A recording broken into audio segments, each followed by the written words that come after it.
Hare Krishna, everyone.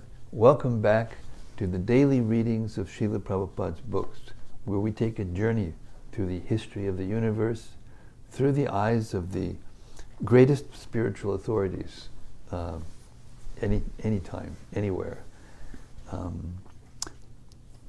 Welcome to all of you out there in cyberspace. We have 2 or 3 programs going on this evening in different places, so our crew here is a little sparse, but they are the core devotees who love to hear the most, and therefore we welcome them also. Okay, let us begin by reciting the prayers of Sanatana Goswami to the Srimad-Bhagavatam, which reveal its ontological position and other qualities that this work has. It's called the Srimad-Bhagavata Mahima Stotram, and it goes like this: Sarva Shastrabdi Piyusha Sarva Vedaika Satpala Sarva Siddhanta Ratnaja Sarva Lokaika Drikprada. O nectar from the ocean of all scriptures, singular fruit of all the Vedas, rich mine of the precious gems of all conclusive truths, you are the only giver of sight to all the worlds. Sarva Bhagavata Prana Srimad Bhagavata Prabho Kalidwandoditaditya Shri Krishna Parivartita. O life air of all the Supreme Lord's devotees, O Master Srimad Bhagavatam, you are the sun risen in the darkness of Kali. You are the exact image of Shri Krishna. Paramananda Pataya Prema Varshaksharayate Sarvada Sarvasevyaya Shri Krishnaya Namostume. I bow down to you, who are supremely blissful to read. Your every syllable pours down a flood of prema. You can always be served by everyone. You are Shri Krishna himself. Madhika Bando Matsangin Madguro Man Mahadana Man Nishtadaka Mad Bhagya Mad Ananda Namostute. My only friend, my constant companion, my spiritual master, my great wealth, my savior, my good fortune, my source of ecstasy, I bow down to you. Asadu sadutadayin atini chutatakara hanamunchagadachin mam premna ritkantayospuda. O bestower of saintliness to the unsaintly, O exalter of the most fallen, please never leave me. Always appear in my heart and my voice with pure love. Om Namo Bhagavate Vasudevaya.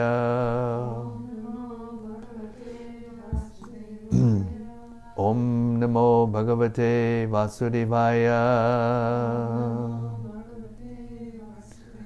Om Namo Bhagavate Vasudevaya. So here we are, 4th canto, 20th chapter, starting with text 16. Lord Vishnu has appeared in the sacrifice of Prthu Maharaj, the 100th horse sacrifice. And although the sacrifice was not completed, there was such a unique situation in which Indra tried to stop it by stealing the horse again and again and getting caught, and then displaying all these false dresses of sannyasis that in the future would be bewildering people and misleading them away from real religious life and principles. Finally, when Prthu Maharaj had had enough, he's an incarnation of God, he can pretty much do what he wants, and was going to kill Indra, Brahma came, Lord Brahma, the top authority of the universe, the first living being in the universe, and he talked him out of it. He said, yeah, I can't actually kill Indra because Indra is a very intimate servant of the Lord, and he's doing important service in the universe. So anyway, Prthu Maharaj, being the exemplar that he is, agreed and stopped trying to kill Indra. And then and then Lord Vishnu shows up with Indra, and Indra begs forgiveness. And what does Prthu Maharaj do? He immediately forgives him, and all the air was completely cleared. So it isn't necessarily the right thing to just keep going until you either kill somebody or defeat them or whatever. Sometimes even things that seem unfair can be forgiven, and the air can remain clear when Vishnu is in the center, when Krishna is in the center. This is the solution to all the problems, political, individual, collective, any kind of problem. Keep Krishna, God, in the center, and anything can be reconciled. Okay, so now Vishnu is speaking to Prthu Maharaj, and we begin with text 16. My dear king, I am very captivated by your elevated qualities and excellent behavior, and thus I am very favorably inclined toward you. You may therefore ask from me any benediction you like. One who does not possess elevated qualities and behavior cannot possibly achieve my favor simply by performance of sacrifices, severe austerities, or mystic yoga. But I always remain equipoised in the heart of one who was always equipoised in all circumstances. What a nice verse. Purport. Lord Vishnu was very pleased with Prthu Maharaj's good character and behavior and offered him a benediction. The Lord openly says that performing great sacrifices or undergoing the austerities of mystic yoga practice cannot satisfy him. He is pleased only by elevated character and behavior. But these cannot develop unless one becomes a pure devotee of the Lord. Anyone who has developed unalloyed, unflinching devotional service unto the Lord develops his original good qualities as spirit soul. The spirit soul, as part and parcel of the Supreme Personality of Godhead, has all the good qualities of the Lord. When the spirit soul is contaminated by the material modes of nature, one is considered good or bad with reference to the material qualities. But when one is transcendental to all material qualities, all the good qualities come out. These qualities of a devotee, 26 in number, are listed as follows. 1, kind to everyone. 2, does not quarrel with anyone. 3, fixed in the absolute truth. 4, equal to everyone. 5, faultless. 6, charitable. 7, mild. 8, clean. 9, simple. 10, benevolent. 11, peaceful. 12, completely attached to Krishna. 13, has no material hankering. 14, meek. 15, steady. 16, self-controlled. 17, does not eat more than required.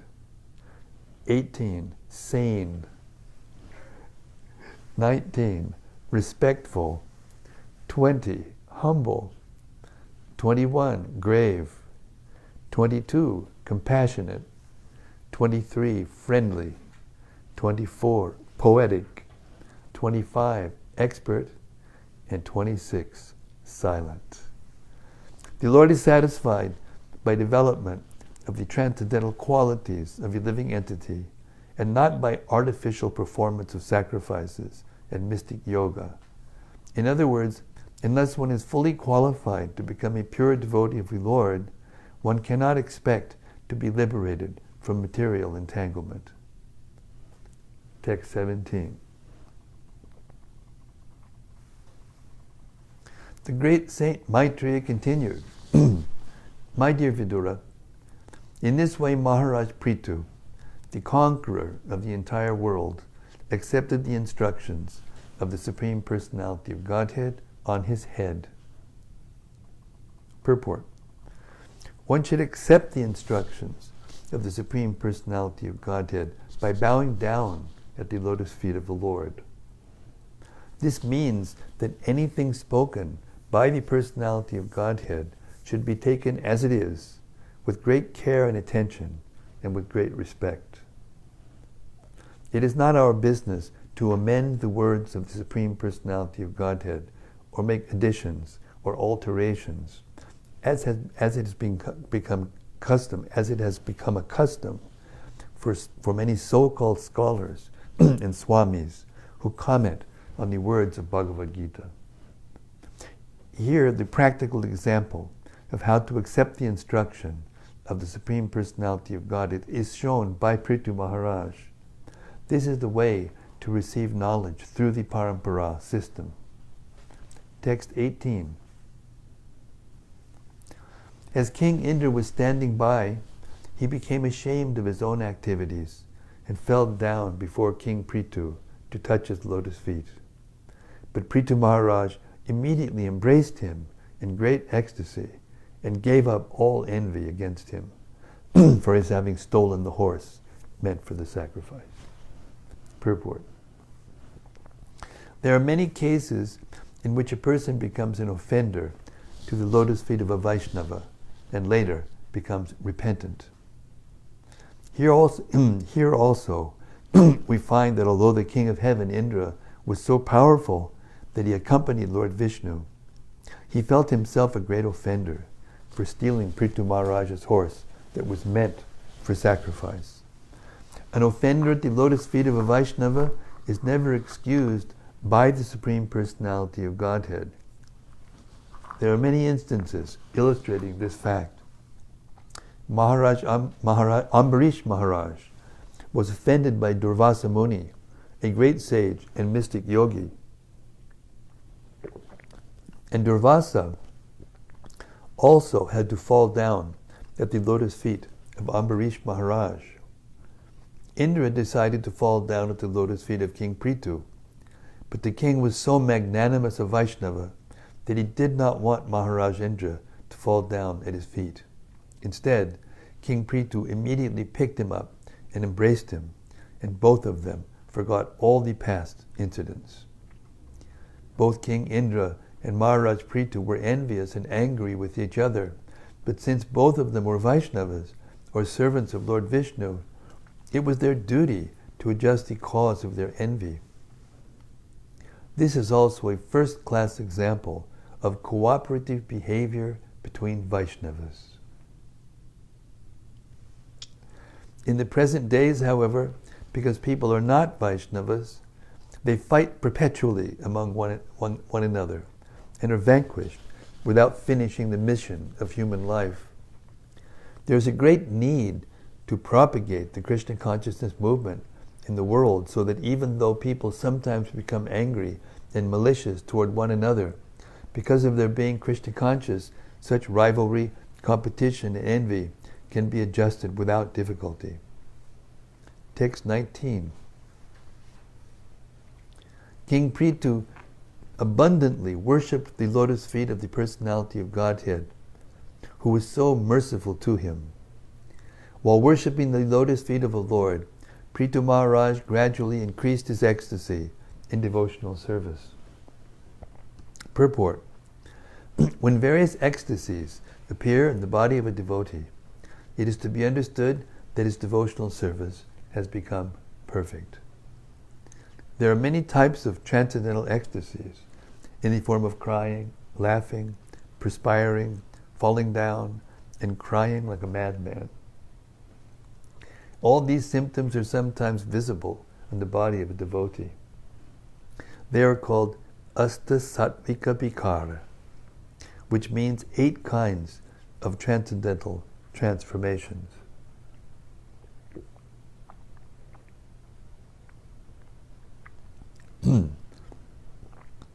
They are never to be imitated, but when a devotee actually becomes perfect, these symptoms are visible on his body. The Lord is Bhakta Vatsala, which means that he is inclined toward his pure devotee, Bhakta.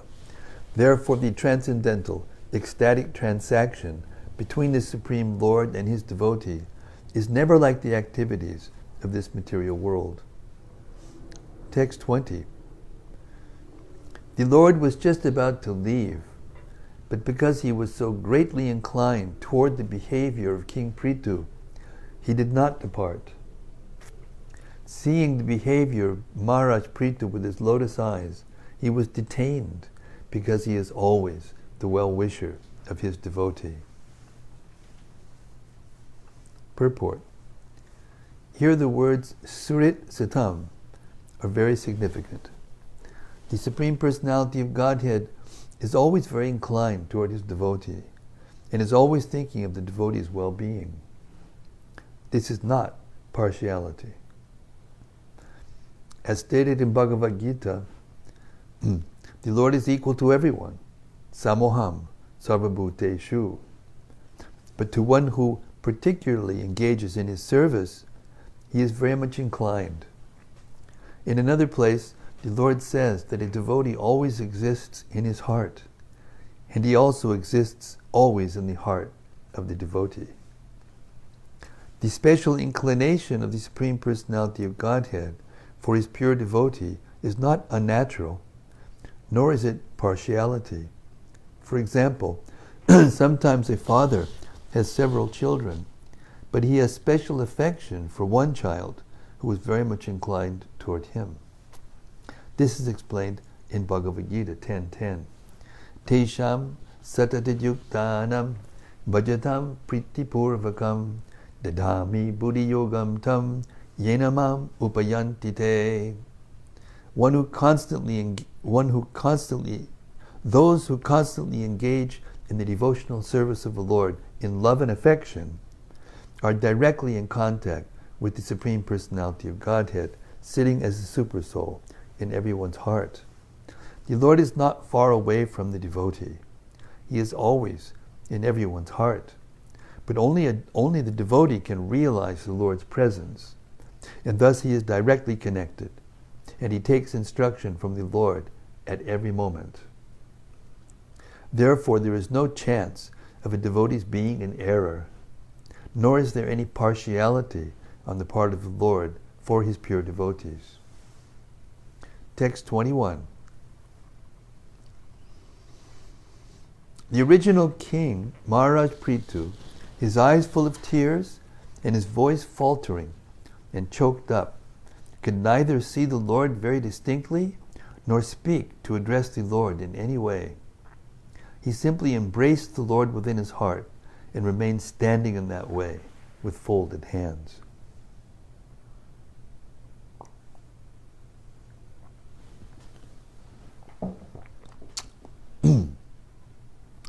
Purport.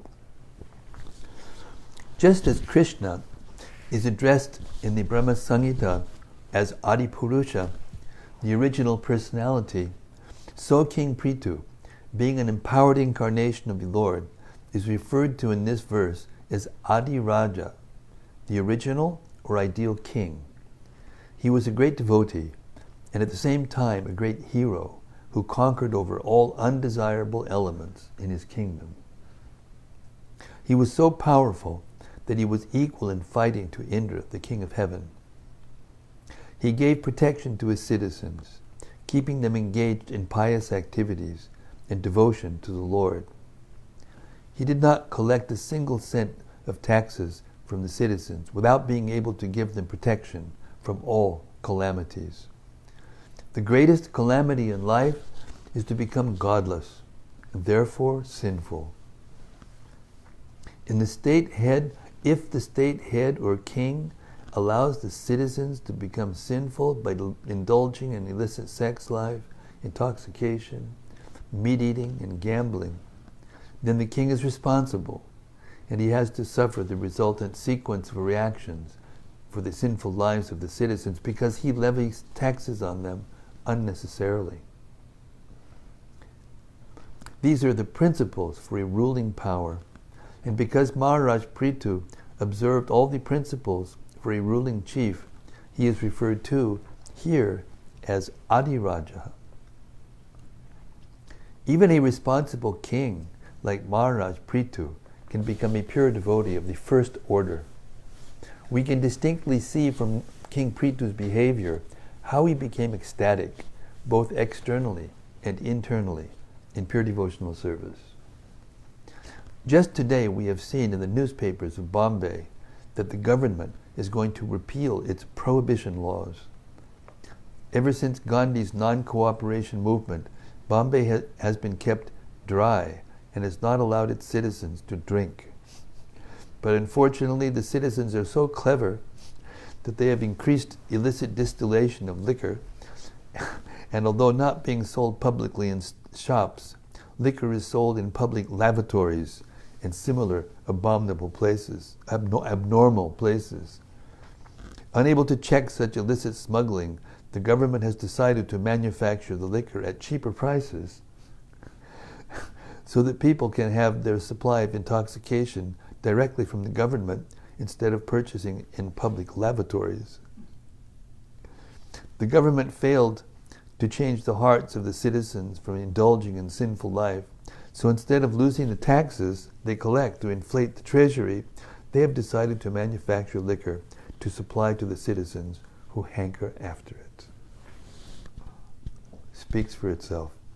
And now it's even hundreds of times worse.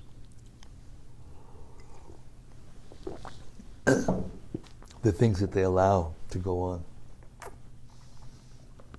This kind of government cannot check the resultant actions of sinful life, namely war, pestilence, famine, earthquakes, and similar other disturbances. Nature's law is that as soon as there are discrepancies in regard to the law of God, which are described in Bhagavad Gita as dharmasya glani, or disobedience to the laws of nature or God, at once there will be heavy punishment in the form of sudden outbreaks of war. We've recently experienced a war between India and Pakistan. Within 14 days, there have been immense losses of men and money, and there have been disturbances to the entire world. These are the reactions to sinful life. The Krishna consciousness movement is meant to make people pure and perfect. If we become even partially pure, as described in the Bhagavatam, nashta prayesha badreshu, by development of Krishna consciousness, then lust and greed, the material diseases of the citizens, will be reduced. This can be made possible simply by broadcasting the pure message of Srimad-Bhagavatam, or Krishna consciousness. Hare Krishna. Big commercial and industrial firms have contributed many thousands of rupees to a defense fund that burns the money in the form of gunpowder. But unfortunately, if they're asked to contribute liberally to advance the Krishna consciousness movement, they are reluctant. Under the circumstances, the world will periodically suffer from such upsurges and outbreaks of war, which are the consequences of not being Krishna conscious. Sober, it says sober purports. The truth. Text 22. The Supreme Personality of Godhead stood with his lotus feet almost touching the ground, while he rested the front of his hand on the raised shoulder of Garuda, the enemy of the snakes. Maharaj Prthu, wiping the tears from his eyes, tried to look upon the Lord, but it appeared that the king was not fully satisfied by looking at him. Thus the king offered the following prayers. Purport. The significant point in this verse is that the Lord, was standing above the ground, almost touching it. The residents of the upper planetary systems, beginning from Brahmaloka, the planet where Lord Brahma lives, down to Swargaloka, the heavenly planet of Indra, are so advanced in spiritual life that when they come to visit this or similar other lower planetary systems, they keep their weightlessness. This means that they can stand without touching the ground. Lord Vishnu is the Supreme Personality of Godhead, but because he lives in one of the planetary systems within this universe, he sometimes plays as if one of the demigods of this universe. When he first appeared before Prthu Maharaj, he was not touching the ground of this earth, but when he was fully satisfied with the behavior and character of Maharaj Prthu, he immediately acted as the Supreme Personality of Godhead, Narayana, from Vaikuntha. Out of affection for Prthu Maharaj, he touched the earth, but he rested the front of his hand on the raised shoulder of Garuda, his carrier, as if to prevent himself from falling down. Since the Lord is not accustomed to standing on earthly ground. These are all symptoms of his great affection for Prthu Maharaj. Perceiving his fortunate position, Prthu Maharaj could not fully look upon the Lord due to ecstasy. But still, in a faltering voice, he began to offer prayers. Text 23. My dear Lord, you are the best of the demigods who can offer benedictions. Why, therefore, should any learned person ask you for benedictions meant for living entities bewildered by the modes of nature? Such benedictions are available automatically, even in the lives of living entities suffering in hellish conditions. My dear Lord, you can certainly bestow merging into your existence, but I do not wish to have such a benediction. Purport. There are different kinds of benedictions according to a person's demands.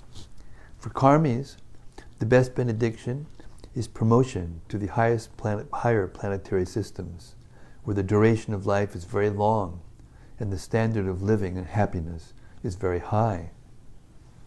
There are others, namely jnanis and yogis, who want the benediction of merging into the existence of the Lord. This is called kaivalya. The Lord is therefore addressed as Kaivalya Pati, the Master, O Lord, or Lord of the benediction known as Kaivalya. But devotees receive a different type of benediction from the Lord. Devotees are anxious neither for the heavenly planets nor for merging into the existence of the Lord. According to devotees, Kaivalya, or merging into the existence of the Lord, is considered as good as hell. The word naraka means hell. Similarly, everyone who exists in this material world is called naraka, because this material existence itself is known as a hellish condition of life. Prthu Maharaj, however, expressed that he was interested neither in the benediction desired by the karmis, nor that desired by the jnanis and yogis. Srila Prabodhananda Saraswati, Prabhu, a great devotee of Lord Chaitanya, described that Kaivalya is no better than a hellish condition of life. And as for the delights of the heavenly planets, they are factually will-o'-the-wisps, or phantasmagoria. They are not wanted by devotees. Devotees do not even care for the positions held by Lord Brahma or Lord Shiva, nor does a devotee desire to become equal with Lord Visnu. As a pure devotee of the Lord, Prthu Maharaj made his position very clear. Text 24. My dear Lord, I therefore do not wish to have the benediction of merging into your existence, a benediction in which there is no existence of the nectarian beverage of your lotus feet. I want the benediction of at least 1,000,000 years, for thus I may be able to hear about the glories of your lotus feet from the mouths of your pure devotees. Purport. In the previous verse, Maharaj Prthu addressed the Lord as Kaivalyapati, the master of the liberation of merging into his existence. This does not mean that he was anxious for Kaivalya liberation. That is made clear in this verse. My dear Lord, I do not want such a benediction. Maharaj Prthu wanted to have 1,000,000 ears to hear the glories of the Lord, of the lotus feet of the Lord. He specifically mentioned that the glories of the Lord should emanate from the mouths of pure devotees who speak from the cores of their hearts. It is stated in the beginning of Srimad-Bhagavatam 113, Shukamugad Amrita Drava Samyutam. The nectar of Srimad-Bhagavatam became more relishable because it emanated from the mouth of Srila Shukadev Goswami. One might think that these glories of the Lord can be heard from anywhere, from the mouths of either devotees or non-devotees. But here it is specifically mentioned that the glories of the Lord must emanate from the mouths of pure devotees. Sri Sanatana Goswami has strictly prohibited hearing from the mouth of non-devotees. Srila Sanatana Goswami has strictly prohibited hearing from the mouth of a non-devotee. There are many professional reciters of Srimad-Bhagavatam who speak the narrations very ornamentally, but a pure devotee does not like to hear from them because such glorification of the Lord is simply a vibration of material sound. But when heard from the mouth of a pure devotee, glorification of the Lord is immediately effective. The words satam prasangan mamavirya sambida mean that Bhagavatam 3:25 mean that glorification of the Lord is potent when uttered from the mouth of a pure devotee. The Lord has innumerable devotees all over the universe, and they have been glorifying the Lord since time immemorial and for an unlimited time. But still they cannot completely finish enumerating the glories of the Lord. Prthu Maharaja therefore wanted innumerable ears, as Rupa Goswami also desired to have millions of ears and millions of tongues to chant and hear the glorification of the Lord. In other words, if our ears are always engaged in hearing the glorification of the Lord, there will be no scope for hearing the Mayavad philosophy, which is doom to spiritual progress. Sri Chaitanya Mahaprabhu said that if anyone hears from a Mayavadi philosopher preaching about the activities of the Lord, even if it is a description from the Vedic literature, he is ultimately doomed. By hearing such Mayavad philosophy, one cannot come to the destination of spiritual perfection of life. Text 25. My dear Lord, you are glorified by the selected verses uttered by great personalities. Such glorification of your lotus feet is just like saffron particles. When the transcendental vibration from the mouths of great devotees carries the aroma of the saffron dust of your lotus feet, the forgetful living entity gradually remembers his eternal relationship with you. Devotees thus gradually come to the right conclusion about the value of life. My dear Lord, I therefore do not need any other benediction but the opportunity to hear from the mouth of your pure devotee. Purport. It is explained in the previous verse that one has to hear glorification of the Lord from the mouth of a pure devotee. This is further explained here. The transcendental vibration from the mouth of a pure devotee is so powerful that it can revive the living entity's memory of his eternal relationship with the Supreme Personality of Godhead. In our material existence, under the influence of illusory Maya, we have almost forgotten our eternal relationship with the Lord, exactly like a man sleeping very deeply who forgets his duties. In the Vedas it is said that every one of us is sleeping under the influence of Maya. We must give up this slumber and engage in the right service, for thus we can properly utilize the facility of this human form of life, as expressed in a song by Thakur Bhaktivinoda. Lord Chaitanya says, Jeev Jago, Jeev Jaga. The Lord asks every sleeping living entity to get up and engage in devotional service so that his mission in this human form of life may be fulfilled. This awakening voice comes through the mouth of a pure devotee. A pure devotee always engages in the service of the Lord, taking shelter of his lotus feet. And therefore, he has a direct connection with the saffron mercy particles that are strewn over the lotus feet of the Lord. Although when a pure devotee speaks, the articulation of his voice may resemble the sound of this material sky, the voice is spiritually very powerful because it touches the particles of saffron dust on the lotus feet of the Lord. As soon as a sleeping living entity hears the powerful voice emanating from the mouth of a pure devotee, he immediately remembers his eternal relationship with the Lord, although up until that moment he had forgotten everything.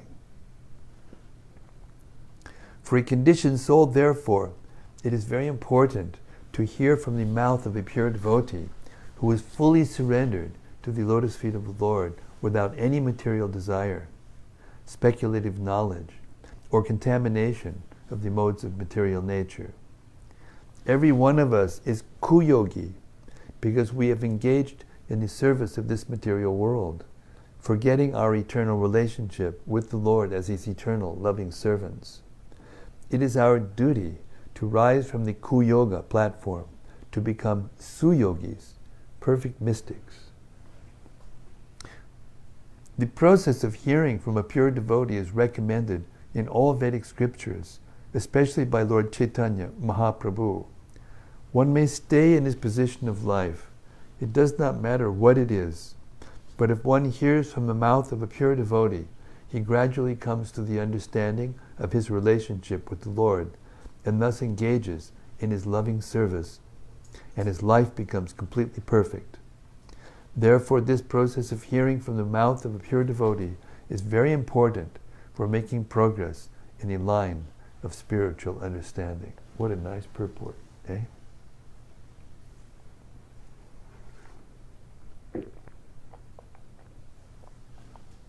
I think that Hannah did not know how to change that from cooling to heating. Do you know how to do it? I'll take a look. Yeah. You want it at 72? Yeah, but you need to put it on heating. I'll try. I'll put it. Text 26. For those who are out in cyberspace, it went from 72 degrees to 30 degrees in just one night. So everybody's kind of trying to adjust. Material world. Too hot, too cold. Turn on the heater, turn on the cooler. It's always like that, the material world. Text 26. My dear, highly glorified Lord, if one in the association of pure devotees hears even once the glories of your activities, he does not, unless he is nothing but an animal, give up the association of devotees. For no intelligent person would be so careless as to leave their association. The perfection of chanting and hearing about your glories was accepted even by the goddess of fortune, who desired to hear of your unlimited activities and transcendental glories.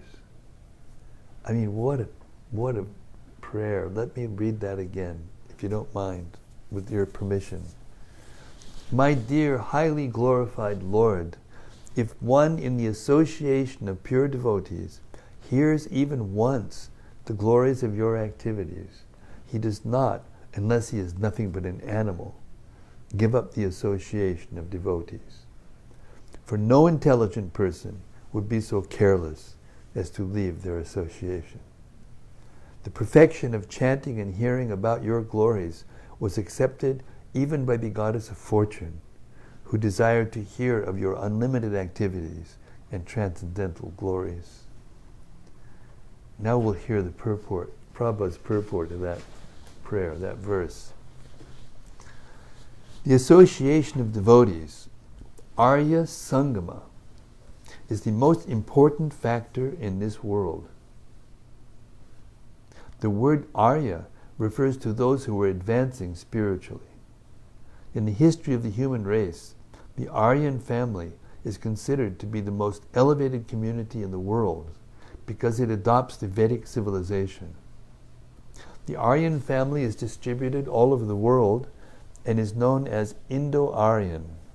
The prehistoric days of all the members of the Aryan family followed the Vedic principles, and therefore they became spiritually advanced.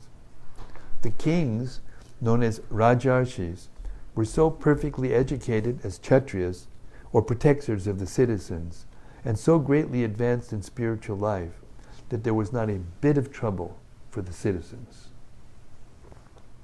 The glorification of the Supreme Lord can be very much appreciated by the Aryan family. Although there is no bar for others, the members of the Aryan family very quickly catch the essence of spiritual life.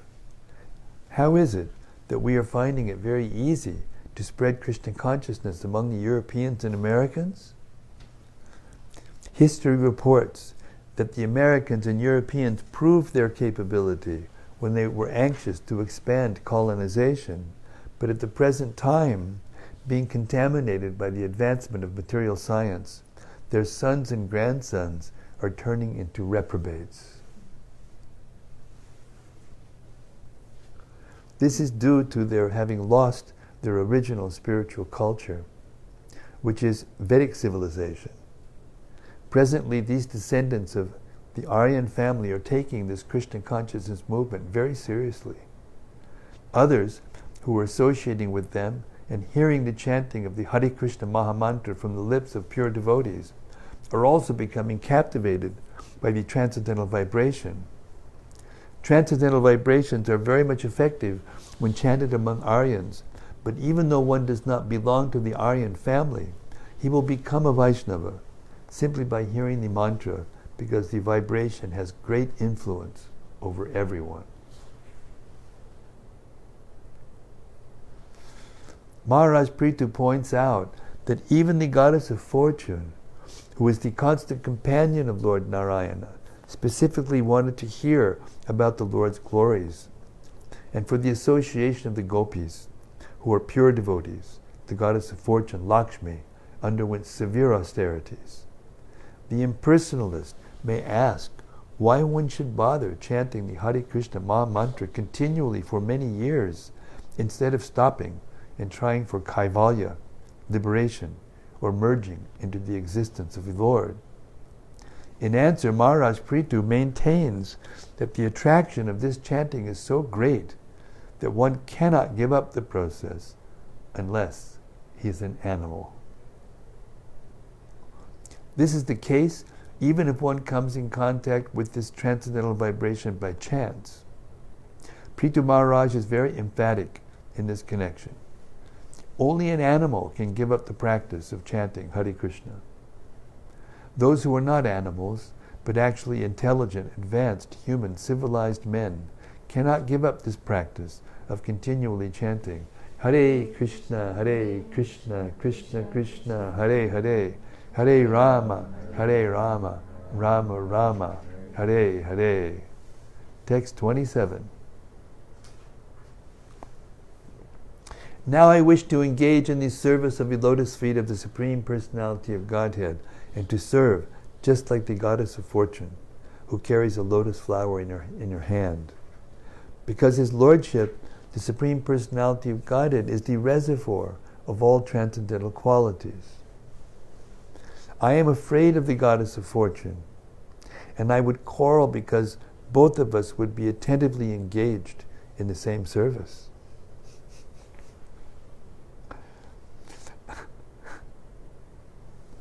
I am afraid that the goddess of fortune and I would quarrel because both of us would be attentively engaged in the same service. Purport. The Lord is here addressed as Akila Purushottama, the Supreme Personality of Godhead, Lord of the entire creation. Purusha means the enjoyer, and Uttama means the best. There are different kinds of Purushas, or enjoyers, within the universe. Generally, they can be divided into three classes: those who are conditioned, those who are liberated, and those who are eternal.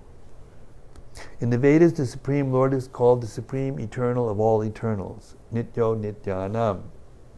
Both the Supreme Personality of Godhead and the living entities are eternal.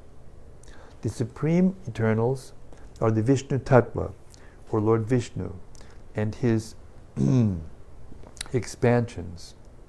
So Nitya refers to the personality of Godhead, beginning from Krishna to Mahavishnu, Narayana, and other expansions of Lord Krishna. As stated in the Brahma Samhita, Ramadi Murtishu, there are millions and trillions of expansions of Lord Vishnu as Rama, Nrsimha, Varaha, and other incarnations. All of them are called eternals. The word mukta refers to the living entities who never come within this material world. The buddhas are those living entities who are almost eternally living in this within this material world. The buddhas are struggling very hard within this material world to become free from the threefold miseries of material nature and to enjoy life, whereas the muktas are already liberated. They never come into this material world. Lord Vishnu is the master of this material world, and there is no question of his being controlled by material nature. Consequently, Lord Vishnu is addressed here as Purushottama, the best of all living entities, namely Vishnu Tattvas and Jiva Tattvas. It is a great offense, therefore, to compare Lord Vishnu and the Jiva Tattva, or consider them on an equal level. The Mayavadi philosophers equalize the Jivas and the Supreme Lord and consider them to be one. But that is the greatest offense to the lotus feet of Lord Vishnu. Here in the material world, we have practical experience that a superior person is worshipped by an inferior one. Similarly, Purushottama, the greatest, the Supreme Personality of Godhead, Krishna or Lord Vishnu, is always worshipped by others. Prthu Maharaj therefore decided to engage in the service of the lotus feet of Lord Vishnu. Prthu Maharaj is considered to be an incarnation of Lord Vishnu, but he is called a Shaktiavesh incarnation. Another significant word in this verse is Gunalayam, which refers to Vishnu as the reservoir of all transcendental qualities. The Mayavadi philosophers take the absolute truth to be nirguna, without qualities, in accordance with the impersonalistic view. But actually, the Lord is the reservoir of all good qualities. One of the most important qualities of the Lord is his inclination to his devotees, for which he is called Bhakta Vatsala. The devotees are always very much inclined to render service unto the lotus feet of the Lord. And the Lord is also very much inclined to accept loving service from his devotees. In that exchange of service, there are many transcendental transactions, which are called transcendental qualitative activities.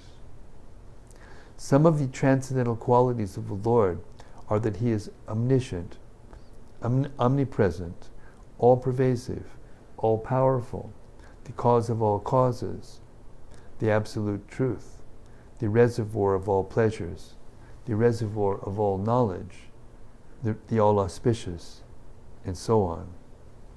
Prthu Maharaj desired to serve the Lord with the goddess of fortune, but this desire does not mean that he was situated on the platform of Madhurya Rasa.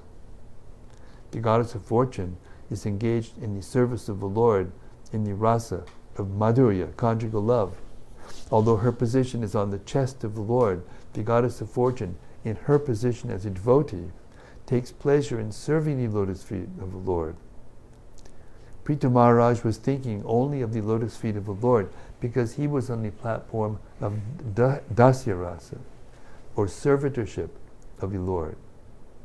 From the next verse, we learn that Prthu Maharaj was thinking of the goddess of fortune as the universal mother, Jagan Mata. Consequently, there was no question of his competing with her on the platform of Madhurya Rasa. Nonetheless, he feared that she might take offense at his engaging in the service of the Lord.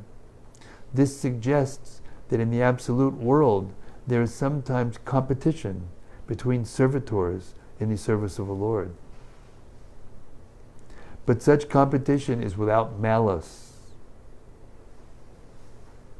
In the Vaikuntha worlds, if a devotee excels in the service of the Lord, others do not become envious of his excellent service, but rather aspire to come to the platform of that service. Hare Krishna. So that's 7:30, exactly half an hour. Oh, we started a little late, but still. We'll stop our reading tonight there and ask for any reflections that anyone might have from what you've heard tonight. Any desire to have anything discussed? There's some really wonderful points being made by the prayers of Maharaj Prthu and by the instructions of the Lord to Maharaj Prthu.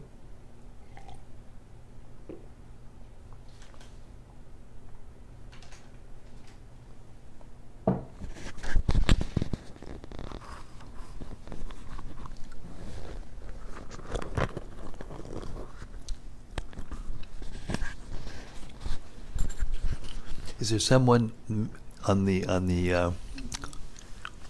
is there a question there? Not so far. Maharaja. Chris, please. Here, take the microphone. Sit here if you like. Okay, thank you. I was intrigued by this notion of Kaivala liberation, which in some contexts seems like a very desirable goal. But Lord Prthu said that he scorned this as a benediction. And so I'm wondering about, that's a little bit of a paradox for me. That's a wonderful question. Chris, thank you so much. That was a wonderful question. You see, pure devotional service to Krishna contains liberation. But liberation doesn't contain pure devotional service of Krishna. That's a tongue twister for me. Or mine. We'll try to elaborate on that a little bit. Liberation means, or the goal of liberation in the minds of persons who want to negate and only have a conception of negating the pains and pleasures of the material existence. That's the idea of liberation from a person who is conditioned by material life and is suffering, but doesn't have any concept of a personal relationship with God, or or the conception of a personality of Godhead, or what to speak of the personal place, the eternal abode of the Lord, which is the goal of the evolution of consciousness. The goal of the evolution of consciousness is to engage in the transcendental loving service of the Lord face to face with another person. So when we think of the possibility of being in a place free from material activity and material relationships, you know what it comes to if you really think about it? Solitary confinement. You know, in a prison, the ultimate punishment is called solitary confinement, which means you put in a place where there's no light, there's no other person, no other association. It's just you and the darkness. Or even if it was just you and the light, that's punishment for a devotee. Because the individual soul is eternally an individual person. Unless one grasps this, you cannot take a step forward in spiritual life. So we have to think about this from what we can perceive now. We have a form, a body that we identify with, our identity. What do we think of ourselves as an Indian or a woman or an American or a man or something else? But if we think deeply about it, scientifically, not just sentimentally, but scientifically, our body is changing at every second. The cells in our body are dying and being born and reborn at every second. You never have the same body. And yet we're the same person. We know it. We have it's called Pratyakshavagamah. It means we're actually experiencing from moment to moment that we're the same person, but our bodies are changing. And then, of course, after a whole lifetime of being completely bewildered and confused by this rapid change that is so subtle you can't even perceive it, all of a sudden here you are, 72 years old, and oh, look, I can't jump anymore, and I can't do this, and I can't do that, and I can't remember things so sharp, and then so many things are dwindling, and then unless we have this knowledge that we're not the body, that we're an eternal, individual spiritual being, then what happens? We're terrified. We're terrified because we don't know what's going to happen when we leave the body. And if we think that my existence will continue, we're even more terrified. Because we'll think, oh, you mean I'm going to have to go through this again? Forget it. I just want out of here. And that's the conception of liberation, of impersonal liberation. And in that conception, because one cannot conceive of a eternal personal spiritual existence, one must think that spiritual life means the opposite of material life, and therefore when I leave the body, I'll just merge into the oneness of existence, and that's it. So why not just enjoy now as much as I can, because there's no God, there's no person to whom to feel responsible, so hey, just enjoy now, and that's it. That's what life means, that's what life is.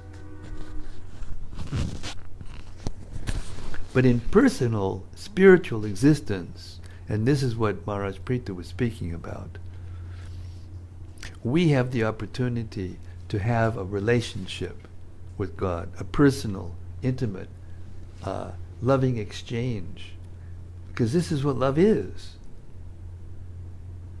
They say God is love, but what does that mean? It doesn't mean anything. There's no question of love unless there's a lover, a beloved, and the process of loving exchange. That's what love is. In other words, without another person, you can't have love. Love doesn't mean one. Love means two, and in reality, three. The lover, the beloved, and the loving exchange. The activities, the sharing, the gifts, the joy of sharing loving dealings with another person. So our individuality is a blessing, not a curse. The fact that we are individuals. Not only that, that's why it says here in these verses that kaivalya, the conception, the impersonal conception of oneness, is hellish to a devotee. It is no different than hell for a devotee. Because why?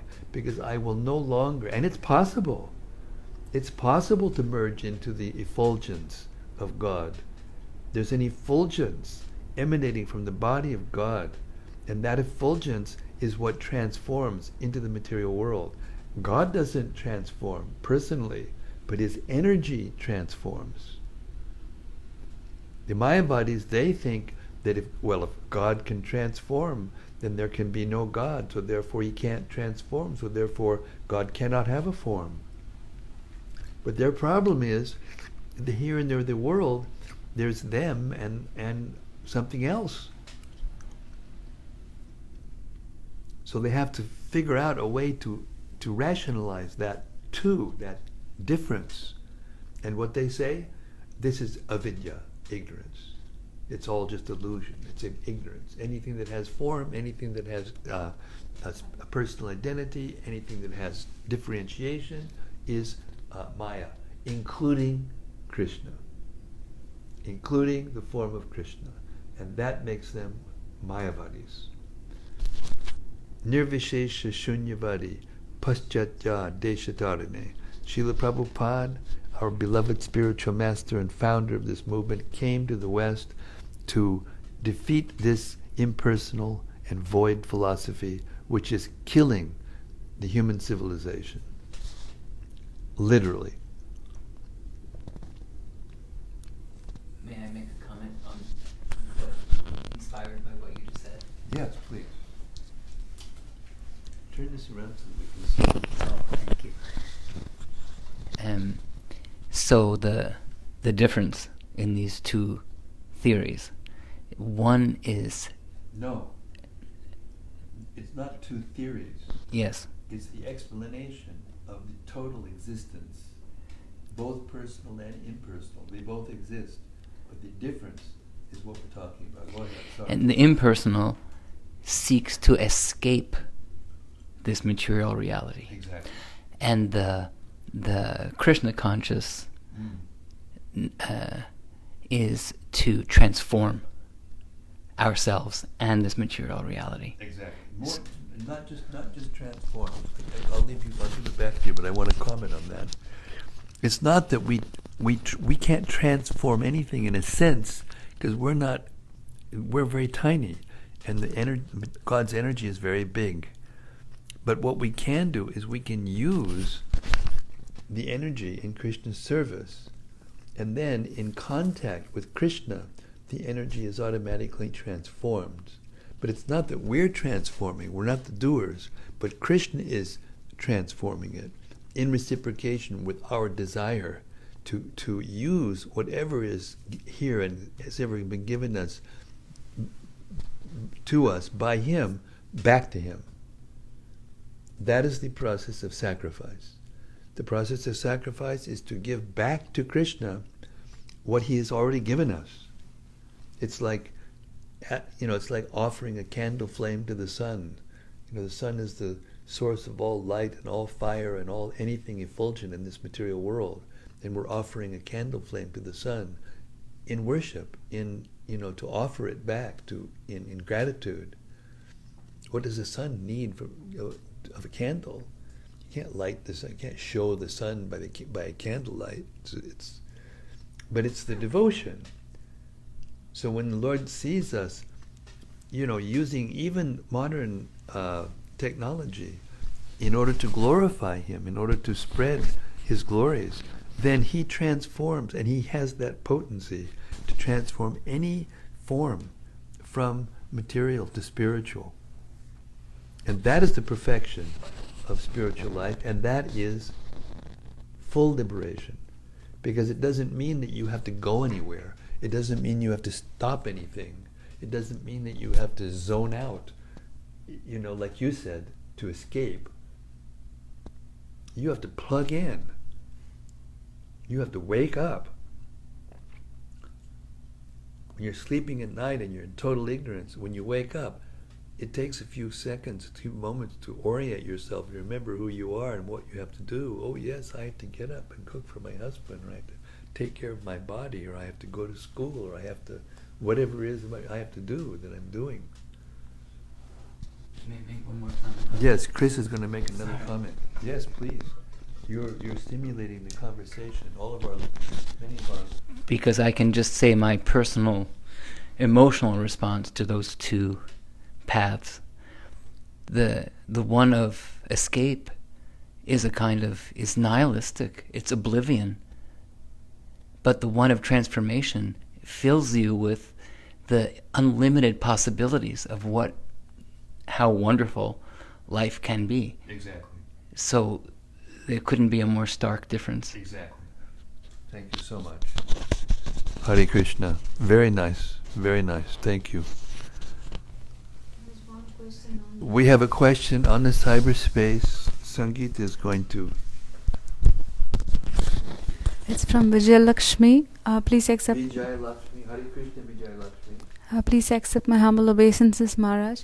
Kindly explain the difference between mild and meek as listed in the 26 good qualities. The difference between mild And meek. Well, there's similarities. Mildness and meekness, you may see a similarity, but meekness is in relationship to, it can be in relationship to another person or other persons. And mildness is a quality that one exudes in general. Meekness is a relationship to another person or thing or event, or one does not put oneself forward. It's like the opposite of pride, but mildness is like the opposite of harshness.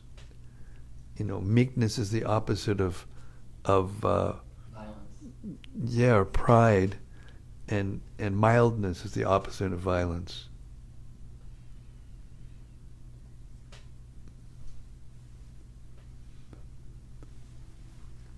There's another one here. Sudevi Dasi. Maharaj, please accept my humble obeisances. You said devotees are descendants of Aryan race.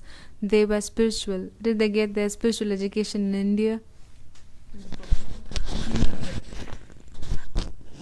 The Aryans, we're not talking about, a race or a group of people that move from one place to another.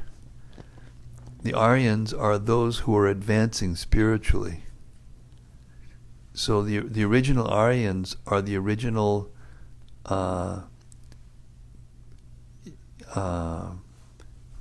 living beings or human beings in the Vedic civilization. They're the original civilization. There's all kinds of theories in the academic world about the Aryans, about the source of the Vedas, the source of knowledge, the source of civilization, the origin of civilization. And there's many theories, and most of the theories conflict with one another. I can recommend a book that you can read to answer this question very thoroughly. It is written by my godbrother, Devamrita Maharaj, and it's called Searching for Vedic India. And there it analyzes all of the different controversial and contradictory stories of the scholars to negate the possibilities that the Vedic civilization and specifically the Sanskrit literatures, which make up, the Vedas and the Puranas and the Vedic literature as a whole body, the Shruti and the Smriti and the Itihasas and all of that. And there's so many contradictory theories. They have to bring the dating of those literatures closer and closer, because it's not possible, according to their theories, that thoughts and poetic expressions and exhibitions of reality so elevated can be expressed by people 5,000 years ago. Because according to them, 5,000 years ago, they were just, people that were just transitioning between apes to humans. Of course, they haven't found the link yet. But anyway, so they have all kinds of theories that the Aryans came from the north, and then they came to India and they conquered, and then, some of them ran down to South India, and then during that process they wrote different things, and then they wrote other different things, and they wrote later different things, and all of them were different authors with different cultural experiences, and in that way they've debunked or tried to confuse the actual fact, that these literatures are all tied together by the same persons, by the same historical events, by the same philosophies. And now there are, because the original Indologists who began to study from the West the Vedic scriptures, they had what we call vested interests.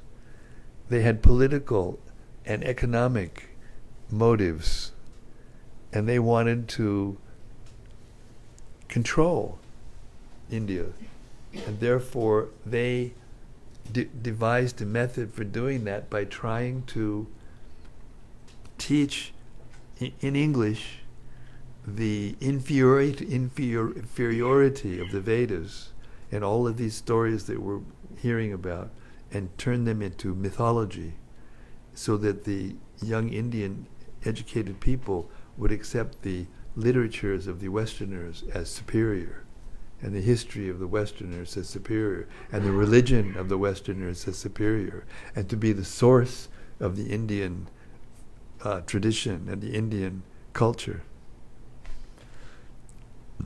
So therefore, this word Aryan now has a completely confused definition and explanation for what they are. There's one comment from Rati Manjari Mata. Hold on. Hey, Rati.